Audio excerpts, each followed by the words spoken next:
Aqui eu preciso examinar um pequeno detalhezinho, ó. O caso da autoria colateral. Autoria colateral. Doutores, o exemplo também é surrado, né? Surrado. Dois autores, duas pessoas querem matar um terceiro e esses dois desconhecem da existência um do outro. Aquela conversa de sempre. João e Paulo querem matar Jorge.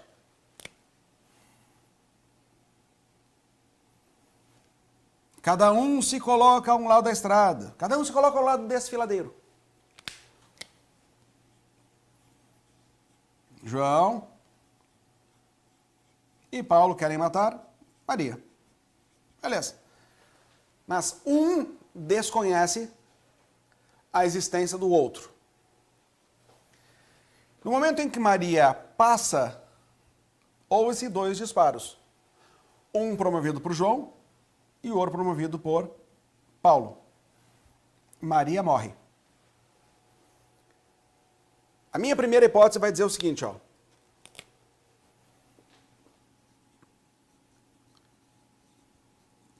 Primeira hipótese.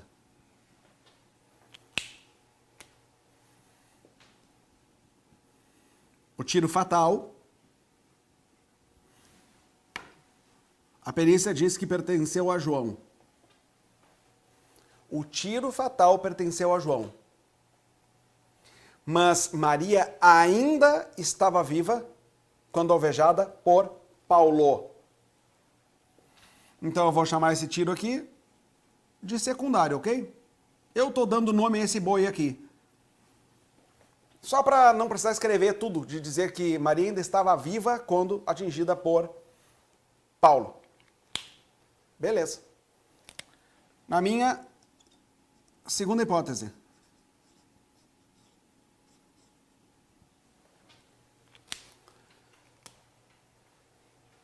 A perícia não apurou, não apurado o tiro fatal.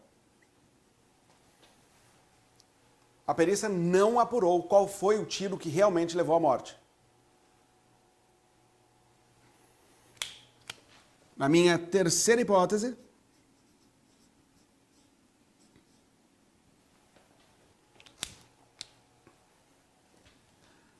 o tiro fatal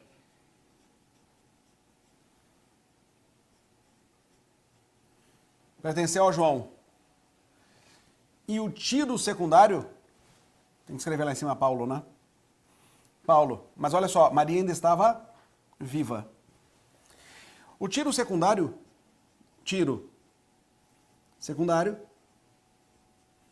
pertenceu a Paulo, mas nesse momento, no momento em que tiro atingiu Maria, Maria já estava morta. Beleza. Como é que fica agora a responsabilidade penal nesses três casos? A primeira pergunta vai ser: existe concurso de pessoas entre João e Paulo? Concurso de pessoas entre João e Paulo? Eu te peço que tu examine os requisitos. Doutores, ocorreu uma pluralidade de agentes de condutas? Sim, aconteceu. 2 agentes e 2 condutas. Beleza. Os meus 2 ali são imputáveis, tranquilo. Teve uma relevância causal de cada conduta? Teve. Tudo certo então. Tinha liame subjetivo entre eles? Não tinha liame subjetivo entre eles. Eles não tinham combinação alguma? Pode acontecer o pactum sceleris? Pode, claro. É o que normalmente acontece. Escuta, vamos assaltar? Vamos. Às vezes vão lá no foro para assinar o livrinho lá do livramento condicional, da liberdade provisória, da medida cautelar adversa da prisão, e se encontram nos corredores do foro e ali mesmo já armam de meter uma lança. Manja que meter uma lança? Meter um assalto juntos. É isso. Então ali teve um acordo prévio. Mas não precisa que tenha. Aqui não tem identidade subjetiva. E um não aderiu à vontade do outro porque um desconhecia a existência do outro. Colateral, um de cada lado, sem conhecer a existência do outro. Então, no terceiro requisito, desaparece o concurso de agentes. Como é que fica a responsabilidade penal agora? Essa é a questão. Veja só. No primeiro caso, na primeira hipótese, João tem que ser responsabilizado por homicídio consumado e o Paulo por homicídio tentado.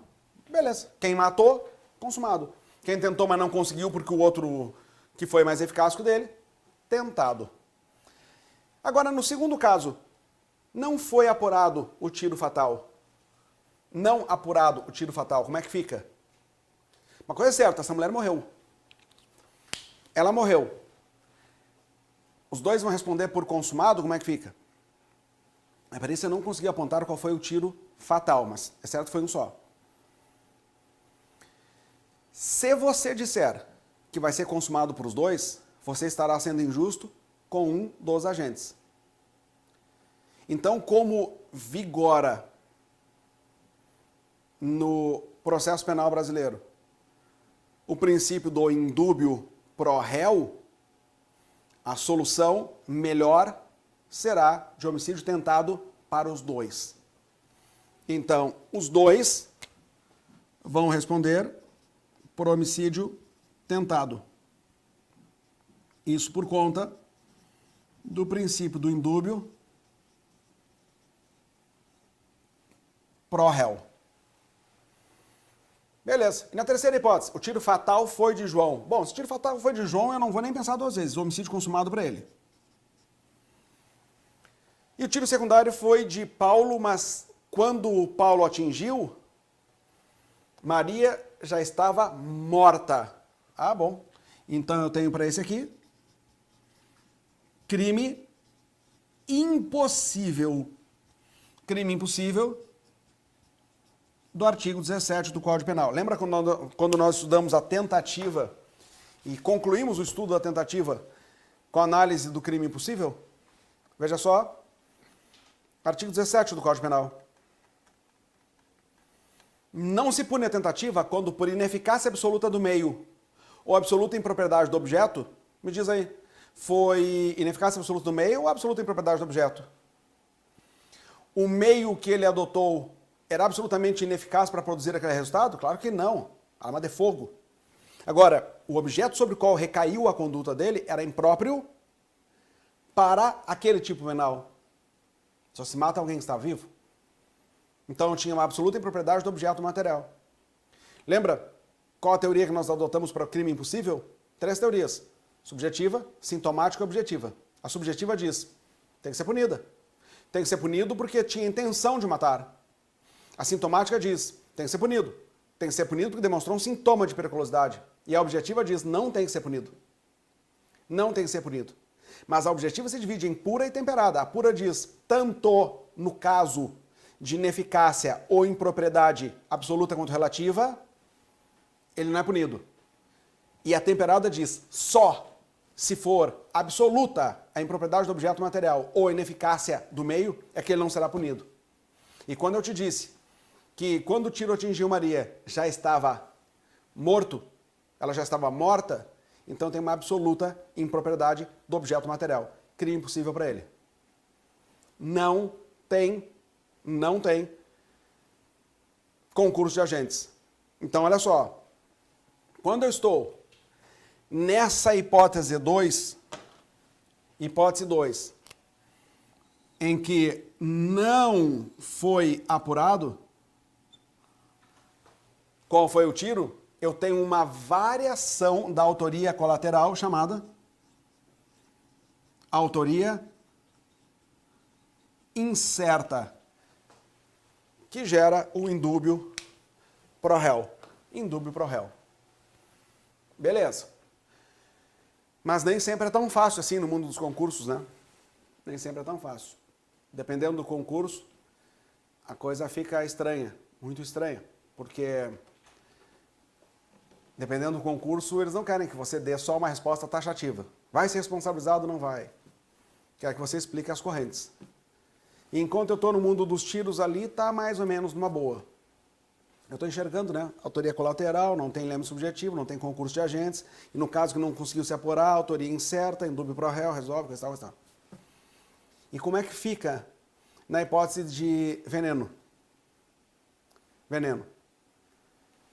2 agentes querem matar um outro. Pensemos que 2 empregados querem matar o chefe. O chefe não é muito querido. 2 empregados querem matar o chefe. E cada um coloca veneno na comida do chefe. Mas a dose que cada um colocou isoladamente não seria suficiente para matar o chefe. Mas pela acumulação das doses, ocorre o evento. Como é que fica a responsabilidade penal de um e de outro agora? Eu te disse o seguinte.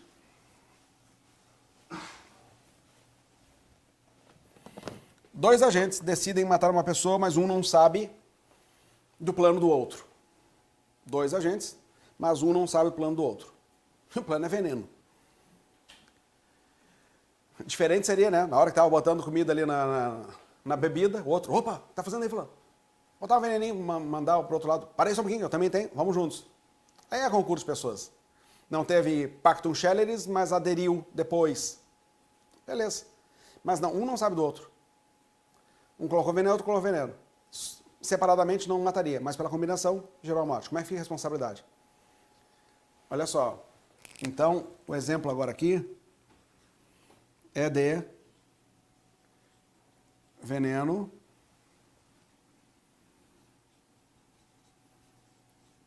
em dose isolada insuficiente. Veneno em dose isolada insuficiente. Eu posso ter 2 posicionamentos agora.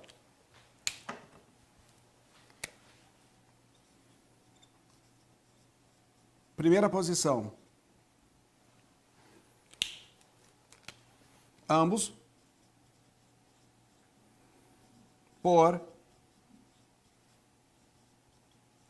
homicídio consumado. Ambos por homicídio consumado. Qual o argumento?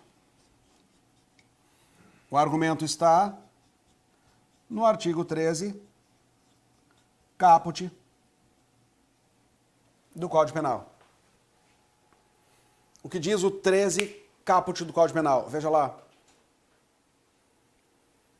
O resultado de que depende da existência do crime somente imputável que lhe deu causa. Legal.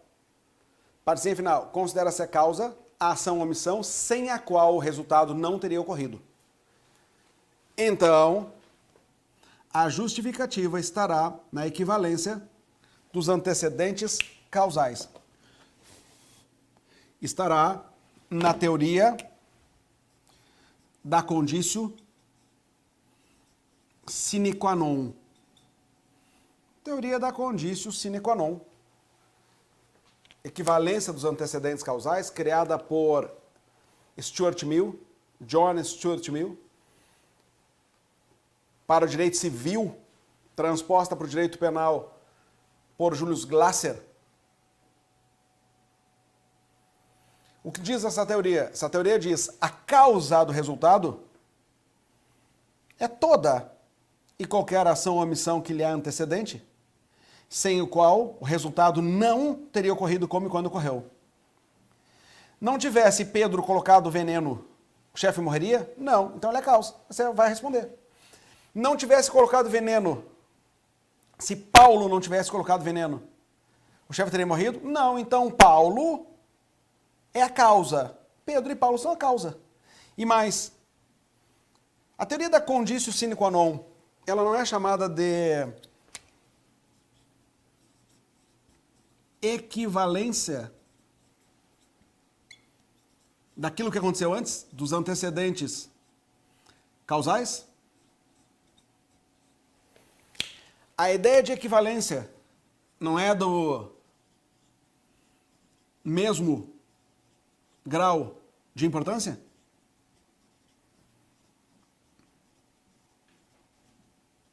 Mesmo grau de importância. Pode ser uma posição sustentada numa prova de Ministério Público, ou de delegado, ou de capitão, da Brigada Militar? Posso? Parece que sim, né? Parece que sim. Ambos respondem pelo homicídio consumado, porque cada uma das condutas se equivale em grau de importância. Não tivesse existido a conduta de Paulo, Jorge não morreria. Não tivesse acontecido a de Pedro, Jorge não morreria. Então, a conduta de cada um deles foi a condição sem a qual o resultado não teria ocorrido como e quando ocorreu.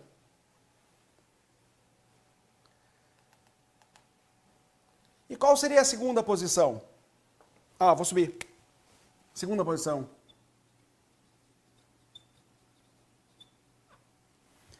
A segunda posição, ambos por homicídio tentado. Ambos por homicídio tentado. Qual a explicação, Davi? Você já sabe. Eu já coloquei no quadro. A autoria incerta. O princípio do indúbio pro réu. Autoria incerta. Indúbio pro réu. Então quer dizer que essas mesmas duas posições eu poderia ter adotado na segunda hipótese? Quer dizer. Eu só estou progredindo. Estou progredindo o raciocínio contigo. Sim, quer dizer. Então vamos de novo. Venenos ministrados em doses insuficientes para isoladamente matar. Gerar a morte do sujeito. Duas posições. Uma, ambos respondem para homicídio consumado, que leva em consideração a teoria da equivalência dos antecedentes causais, mesmo grau de importância de cada uma das condutas. Portanto, Teresa e Caput vai abraçar o homicídio consumado. A segunda diz, nós temos uma autoria incerta. E por isso, ambos respondem por tentativa de homicídio tentado. Agora, vamos pensar o seguinte, só uma complicadinha, tá? Pedro e Paulo mataram lá o Jorge. Pedro realmente usou veneno. E Paulo? Farinha. Como é que fica? Olha, tranquilo, né? Como é que esse sujeito aqui vai ser responsabilizado por alguma coisa? Eu tenho crime impossível aqui e tenho um homicídio consumado lá. Agora vamos pensar que confundiram-se os potes. E nós já não sabemos mais quem usou o veneno e quem usou a farinha. Deixa eu te perguntar. O da farinha fica com crime impossível ou não? Claro. Fica um crime impossível. Só mudou a coisa agora, porque agora é ineficácia absoluta do meio. Então, para ele não vai. Só como eu não sei, porque se confundiram os potes, não se sabe quem é que pegou a farinha, quem é que pegou o veneno. Ambos pensavam que era veneno, mas um dos potes era farinha e outro era veneno. Beleza, como é que fica agora? Cai de novo ali para cima. Agora eu estou numa autoria incerta. E se eu estou numa autoria incerta, eu vou ter que aplicar crime impossível para os dois. Tem um malandro aí que se livrou do homicídio qualificado pelo emprego de veneno. Se livrou de 121 para o segundo, inciso 3 do Código Penal, se livrou para ir para a júri. Porque se eu mandar os dois para o júri, é certo que eu vou estar sendo injusto em relação a um deles. Muito bem. São exemplozinhos que costumam vir em prova. E às vezes a gente não gosta muito das soluções. Por quê? Porque você tem pré-conceitos. Isso é um absurdo. Não avalia sob o ponto de vista de ser absurdo você gostar ou não gostar. Avalia sob o ponto de vista dogmática. Só isso. Sob o ponto de vista dogmática. Qual é a razoabilidade diante do que se tem da doutrina? É isso. Os exemplos sempre vão ficar nesse entorno. Então tá. Vejamos. Te disse. Precisa que tenha uma causalidade psíquica, uma identidade psíquica. Tem que ter um liame, tem que ter um vínculo, tem que ter um elo subjetivo entre os dois. Não precisa ter um acordo anterior. Basta que um adira à vontade de delinquir do outro. Eu preciso ter uma convergência de vontade. Convergência de vontade. Ele precisa ter uma identidade subjetiva.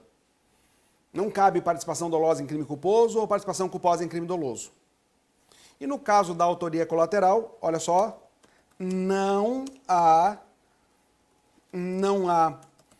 concurso de pessoas em face da inexistência do vínculo subjetivo, do liame subjetivo. E ó, em caso de autoria incerta, modalidade de colateral, a solução leva em conta o princípio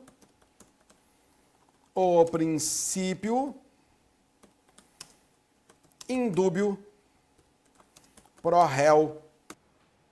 Esta foi uma pequena parte de uma de minhas aulas. Se você quiser assistir a todo o conteúdo, entre em daviandre.com.br e escolhe alguns dos cursos que já estão à sua disposição.